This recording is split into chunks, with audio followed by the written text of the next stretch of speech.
All right, hello everyone. Here with the portable power station again. This is what. So this is another issue we have. So of course, the portable power station, we can use all this fancy material and build it, no problem. Very easy to do. Or we could try to replicate certain functions for those who doesn't have access to such fancy stuff. So one of the things is the battery terminal fuse. That's the main fuse which protects the system from the overcharge or surcharge from the battery. And that fuse usually is 50 amp or 30 amps, 50 amps or 60 amps, depending on how much power you want to get out of there. But yeah, so this one, so as we show in the last video where we plugged into the system into the system, we plugged in one of the subsystems, which was the fuse terminal. That is the one which we bought, and is fancy one. This one is a homemade one.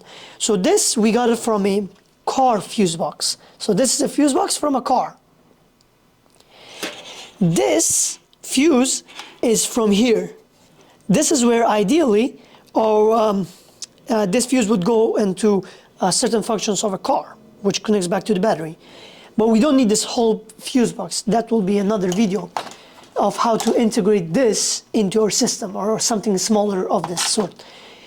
So we just need the fuse of it. This fuse can be found in any car. Any car you find, especially older models, easily can be found. So what we're gonna do, we're gonna make it old school, replicate that fancy tool we have. So let's go to our portable power station. And in our portable power station, this is what we want to replicate. So we have this, we have our 60 amp fuse, we have our wire connecting to it, and then power goes to our fuse box. So this protects the system and the fuse box as well as the consumers from a high amount of voltage or power coming from this, or the battery damaging the consumers. So we're going to turn off the box. Now we're going to go to our fuse box. How are we going to replicate this? This fuse comes with two, and of course this is very DIY. This we can make it much better, but this is just for the sake of the video to show how this could be replicated. We're going to show that. That's why. We have the fuse. This fuse is no different than this fuse, except that this fuse is 10 amps more than this. We take one side, which goes into the terminal here, the positive terminal here. That's one side going to this terminal, attached to one side of this fuse. The next side of the fuse would be attached to our switch. So ideally,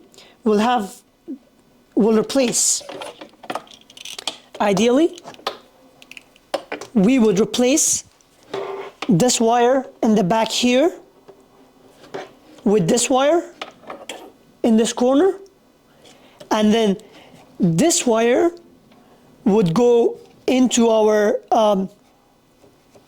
terminal here. So a wire from the terminal itself going to one corner, another wire from the switch going to the other side.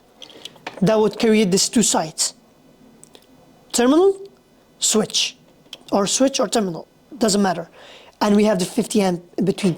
And that would be an easy setup in case if anyone doesn't have this fancy tool. Thank you.